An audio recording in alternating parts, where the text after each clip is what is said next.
Le Paris Saint-Germain a concédé le nul sur la pelouse de Clermont 0-0 ce samedi, lors de la 7e journée de Ligue 1, dégoûté et parfois même bousculé par Diao et ses coéquipiers.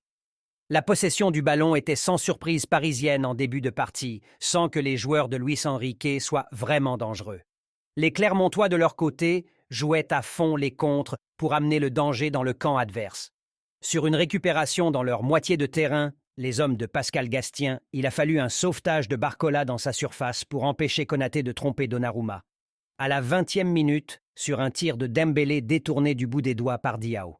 Solide sur sa ligne, le PSG se procurait sa première occasion.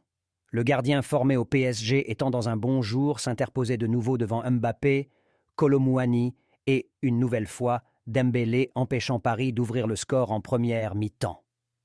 Après la pause, Clermont s'offrait deux belles occasions. Donnarumma, avec un magnifique double arrêt devant Nicholson, et Magnin gardait sa cage inviolée.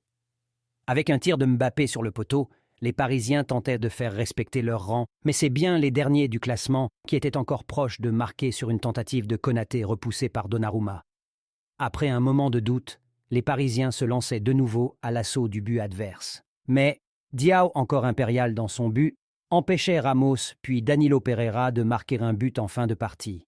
Valeureux et solidaires, les Clermontois décrochaient leur deuxième point de la saison, le premier à domicile, au terme d'une belle performance. Le PSG devra hausser son niveau mercredi prochain face à Newcastle en Ligue des Champions. Newcastle a gagné lors de la 7e journée de Premier League ce samedi. Largement dominateur face à Burnley, 2-0, grâce à des réalisations d'Almiron 14e et Isaac 66e. Avec plus de 20 tirs contre 8 pour leurs adversaires, les Magpies ont parfaitement préparé leur choc de Ligue des Champions contre le Paris Saint-Germain qui se déroulera mercredi.